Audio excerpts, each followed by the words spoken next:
How you people doing out there? I haven't spoke to you in a while, but as always, I've been watching the news and kind of paying attention to what's going on, which I wish everybody would. I know a lot of people were upset about Obamacare being not being repealed, and I know a lot of people are happy about it, but yet again, we all should be upset. And I'll tell you why.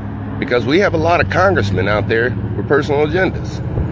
And that should scare you more than anything. It should scare liberals. It should scare conservatives. It should scare us all when they start having personal agendas.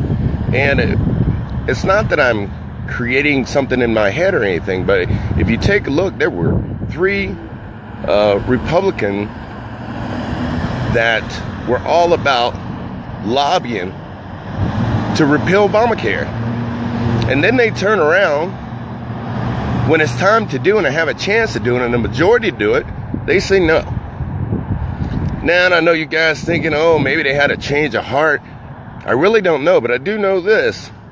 McCain looked over at Schumer after he voted no and said, let's see if Trump can make America great now. That is a personal agenda. He's making decisions for the American people because he's upset with the president.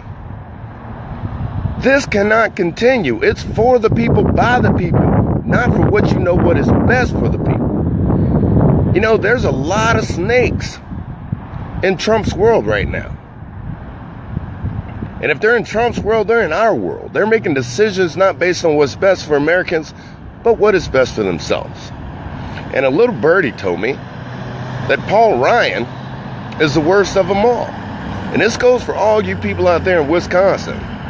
Now, Paul Ryan, he has no suggestions on health care, and the ones that he does have are all Romney's idea. You guys remember he ran with Romney back against Obama? He was his vice president, so he has no ideas. And I think he could care less if it's repealed or not, because all he's concentrating on is when and if he becomes president.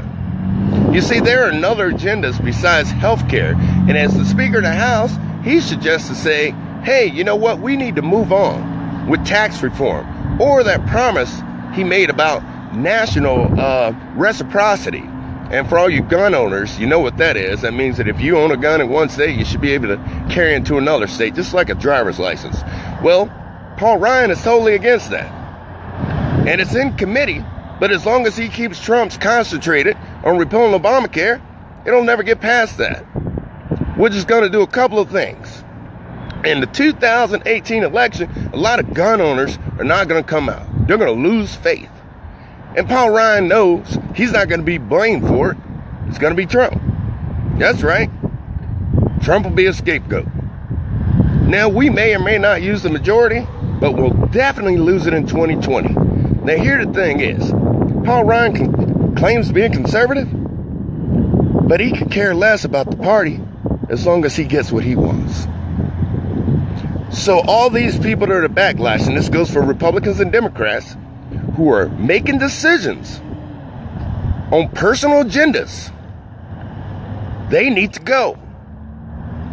And I would love to be able to get to Wisconsin and go to Paul Ryan's district and have a rally to let him know, just because you're Speaker of the House, you still only serve 2 years at a time, and you still could be voted out. But he's deceiving people by letting them know that he is the third man in charge, and he makes that very clear. I'm the third man in charge, which means if something happens to Trump or Pence, he becomes president.